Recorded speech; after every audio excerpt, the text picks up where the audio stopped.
ഒരു മുറിവോ അല്ലെങ്കിൽ ഒരു പൊള്ളലോ ഉണ്ടായതിന് ശേഷം സാധാരണ നമ്മൾ പറഞ്ഞു കേട്ടിരിക്കുന്നതെന്ന് വെച്ച് കഴിഞ്ഞാൽ ഓയിൻമെൻറ്റ് പുരട്ടിയിട്ട് ഓപ്പണാക്കി വിടുന്നതാണ് മുറിവ് ഉണങ്ങാൻ ഏറ്റവും വേഗതയേറിയ വഴി എന്നുള്ളതാണ് നമ്മൾ പരമ്പരാഗതമായിട്ട് കേട്ടു വന്നിരിക്കുന്ന ഒരു കാര്യം.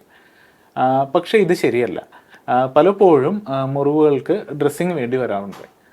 നമ്മൾ ഓയിൻമെൻറ്റോ അല്ലെങ്കിൽ ക്രീമോ പുരട്ടിയതിന് ശേഷം ഓപ്പണാക്കി വിടുമ്പോൾ ആ ഉണങ്ങിയിരിക്കുന്നത് ശരിക്കും നമ്മുടെ ശരീരത്തിൽ തന്നെ സ്രവങ്ങൾ ഉണങ്ങിപ്പിടിക്കുന്നതും ബ്ലഡ് ഉണങ്ങിപ്പിടിക്കുന്നതും പിന്നെ നമ്മൾ പുരട്ടിയ ഓയിൻമെൻറ്റും ആണ് ഉണങ്ങിപ്പിടിക്കുന്നത്. മുറിവല്ല ഈ ഉണങ്ങി വരുന്നത്.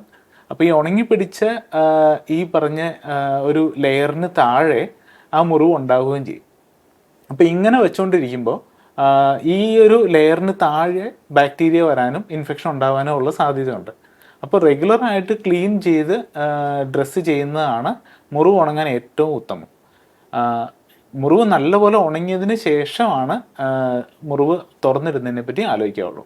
വളരെ ചെറിയ മുറിവുകൾ മാത്രമാണ് നമുക്ക് ഓപ്പണായിട്ട് ട്രീറ്റ് ചെയ്യാനായിട്ട് ഉള്ള മുറിവുകൾ. വലിപ്പമേറിയ മുറിവുകൾ എപ്പോഴും ഡ്രസ്സ് ചെയ്ത് ട്രീറ്റ് ചെയ്യുന്നത് തന്നെയാണ് നല്ലത്.